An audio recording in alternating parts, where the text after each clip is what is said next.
समृद्धी महामार्गावर भीषण अपघात, शिर्डी येथील शेळके दाम्पत्याचा मृत्यू. युसुफ पठाण, प्रतिनिधी, मालेगाव, नाशिक. हिंदू हृदय सम्राट बाळासाहेब ठाकरे महाराष्ट्र समृद्धी महामार्गावर धोत्रे परिसरात 17 एप्रिल रोजी संभाजीनगरकडून शिर्डीकडे येत असताना भीषण अपघात घडला. या दुर्घटनेत शिर्डी येथील जितेंद्र शेळके व त्यांच्या पत्नीचा दुर्दैवी मृत्यू झाला आहे, तर त्यांचा मुलगा गंभीर जखमी झाला असून त्याच्यावर कोपरगाव येथील रुग्णालयात उपचार सुरू आहेत. प्राथमिक माहितीनुसार भरधाव वेगातील वाहनाने महामार्गावर उभ्या असलेल्या कंटेनरला जोरदार धडक दिल्याने हा अपघात झाला.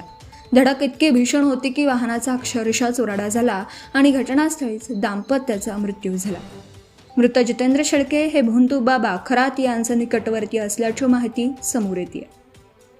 घटनेची माहिती मिळताच महामार्ग पोलीस व आपत्कालीन पथकाने तात्काळ घटनास्थळी धाव घेत मदत कार्य केलं. अपघाताचे नेमके कारण तसेच कंटेनर रस्त्यावर का उभा होता याचा तपास सुरू आहे. या घटनेमुळे शिर्डी परिसरात शोककळा पसरली असून शेळके कुटुंबावर दुःखाचा डोंगर कोसळला आहे. Subscribe now and press the bell icon. Never miss an update.